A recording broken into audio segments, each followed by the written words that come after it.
Greetings and salutations. Unfortunately for you, I am back. Um, Not much has changed. I normally don't talk about things unless I have something to talk about. Pardon me for a second. Don't want to cough into the microphone.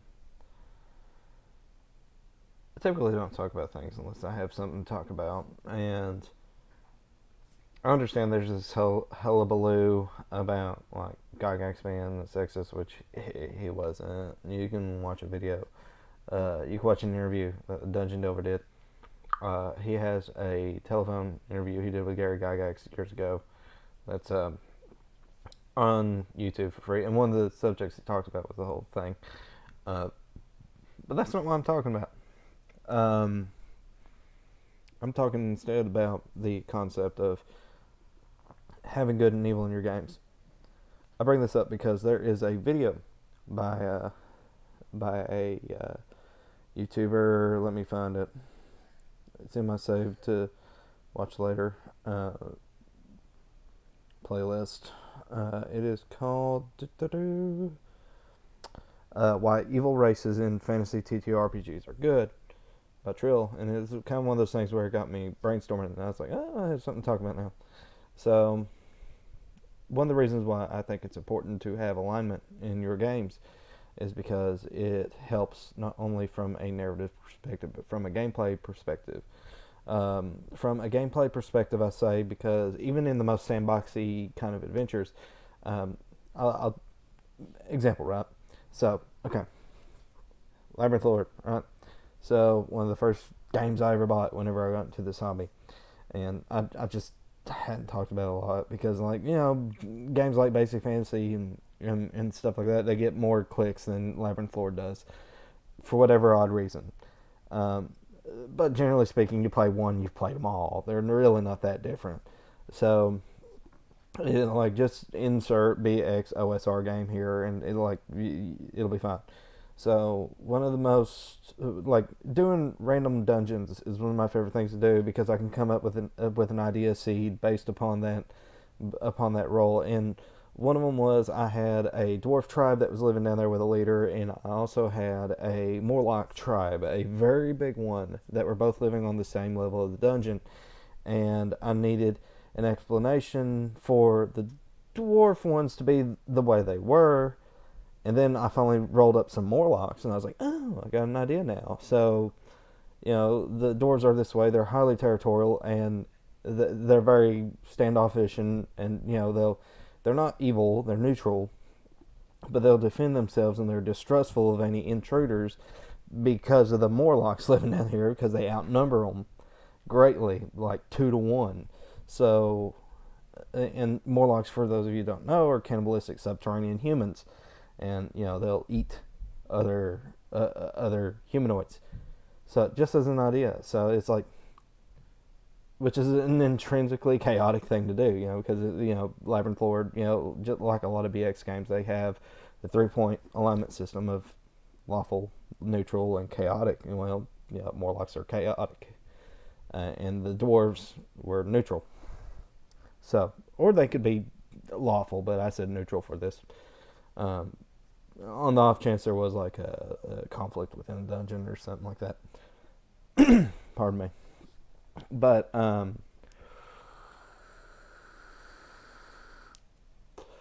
even without talking about all that, right, if you wanted to go from a purely narrative perspective, so like one of the reasons why Juristo Erden was so popular back like 30 whatever years ago was because he was the exception to the rule of the Drow being the way they were. The Drow are a very obviously chaotic, evil society that worship Lolth. They use dark magic. They keep slaves. They are not good people.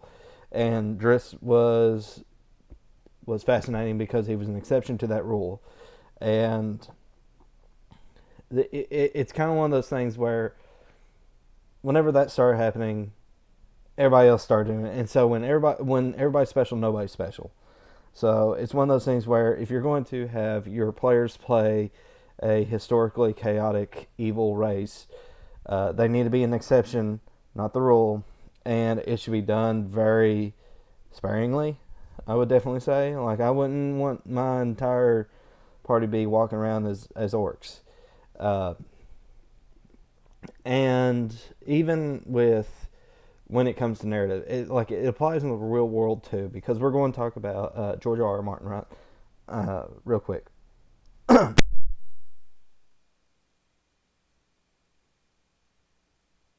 Sorry.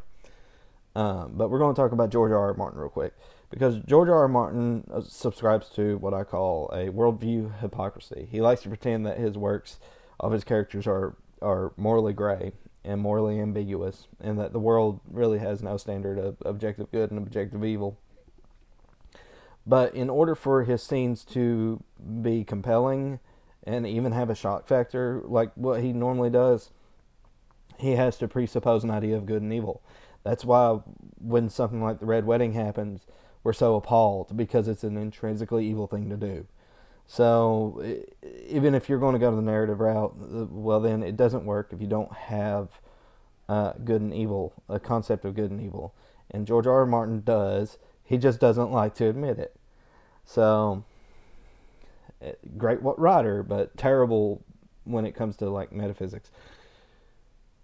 And really, we get down to one of the brass tacks, because I guess this does have a little bit of like, I'm not a polemic channel, but you know, I guess it's time for me to talk about it. Like, the whole idea of orcs and goblins as evil races are these racist ideas. No, they're not, because these are not real creatures. They're not real races. Um, this is a game.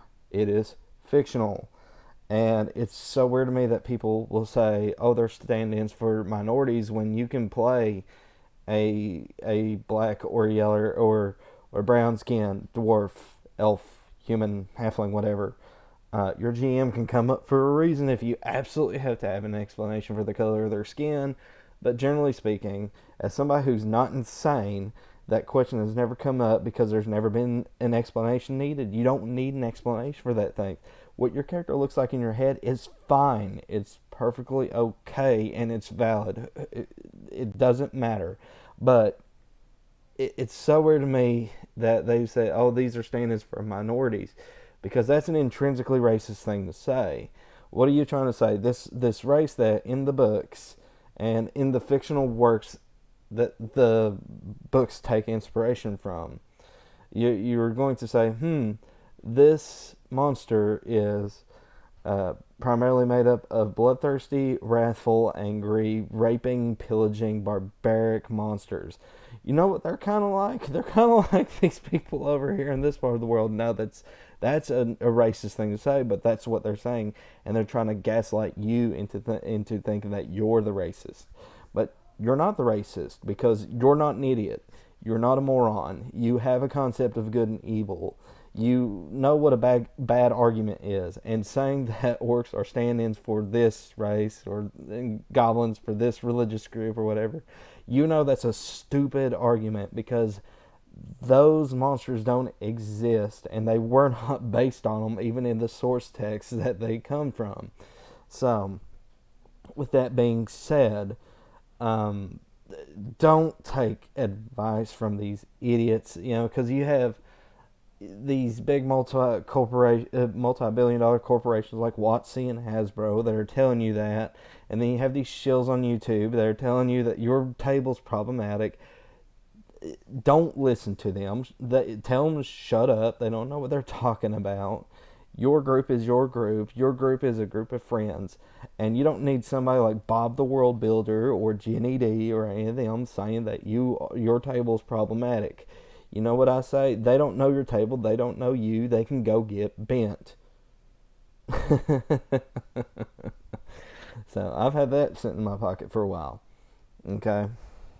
But by and large, one of the reasons why like a lot of these modules and stuff that are being put out on the market today for these newer rule systems, one of the reasons why they're so bland and uninteresting is because they don't have a concept of good and evil, and they have to make up this strange, weird conflict with the absence of good and evil, and try to explain why the characters are doing this instead of that. It's like, when because racism is an evil thing, but they never actually, because they don't have a concept of evil, they won't say that, which is funny since they like to istophobic everybody. But be that as it may, um, really when it gets down to it, don't take advice from shills.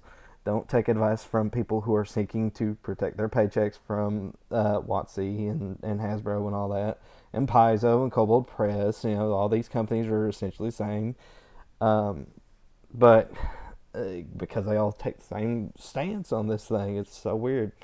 It's almost like this hobby is being run by idiots. But by and large, no, your games are not problematic. Your games are your own business, really. I don't need to know about them. Nobody needs to know about them.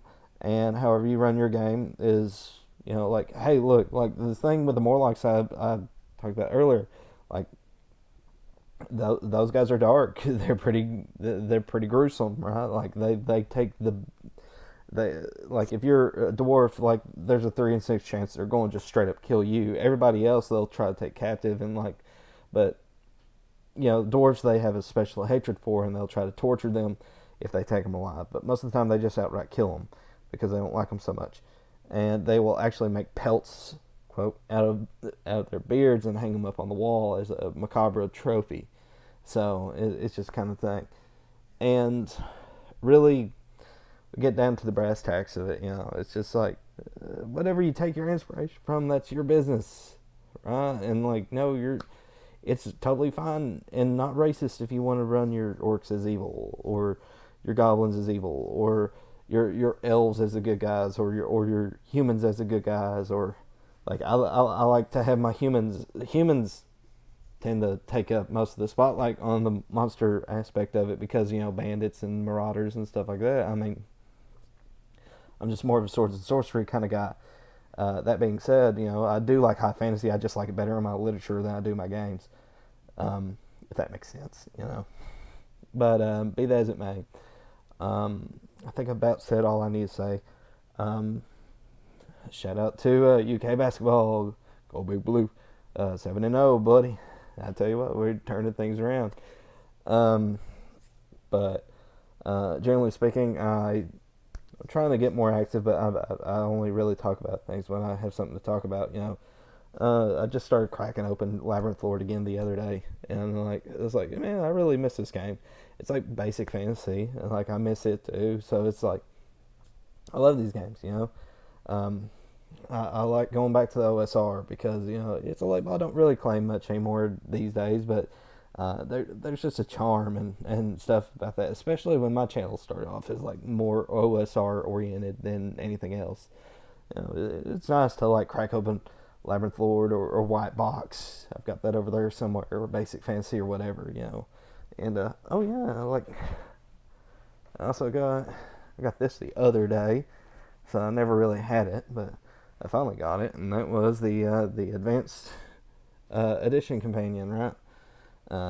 Just as a plug-in for Labyrinth Lord. You can get the book with them both in there, but I like to have the 2-volume set. I don't know, it's just I like having 2 volumes. I like the idea of like just only needing the core rules if I wanted to do so, which I typically do. It's just I really only had the Advanced Edition because sometimes I do like to do like what Basic Fantasy does and separate race from class. That's me, but be that as it may, I've rambled. You've listened to me ramble for 14 minutes now. As always, guys, take care. God bless. I'll see you on the other side. I suppose my next project is I'm revisiting books I've read because I want to try to basically put in an appendix in series, right? Videos. So, like, I'm revisiting books that I haven't read in a long time. I'm visiting books that I've never read. And I'm seeing whether, and like, basically going to give kind of a review and see whether or not it's going to be in my appendix in. So, like one of the books that I'm reading right now, that I'm revisiting, and I haven't read it since high school, is the the Iliad by Homer. I mean, and I'll give a review on that in a little while. This is the Sam Butler translation. So, the mass market paperback. But be that as it may, guys, I'll get around to that whenever I can. But shout out to all my supporters. Always going to shout out guys like Fred Daniel. Always going to shout out guys like Brian James, who plays in my campaign. Richard DM Ray. Arkeo Matt from Dirty Histories and Hobbies. His channel's growing. And growing good. Going to give a shout out to guys like Steve. Rob from Rob's Game Group. It's Adventures with Dice now. Lord Matthias. Gotta give a shout out to Lord Matthias. Bear the Gen X GM. Give all these dudes a shout out. And some of these guys have their own channels, so go visit them. But be that as it may, I've been talking about this for a couple of years now. So, really, I'm where I am because you guys. So, as always, guys, take care. God bless, and I'll see you on the other side.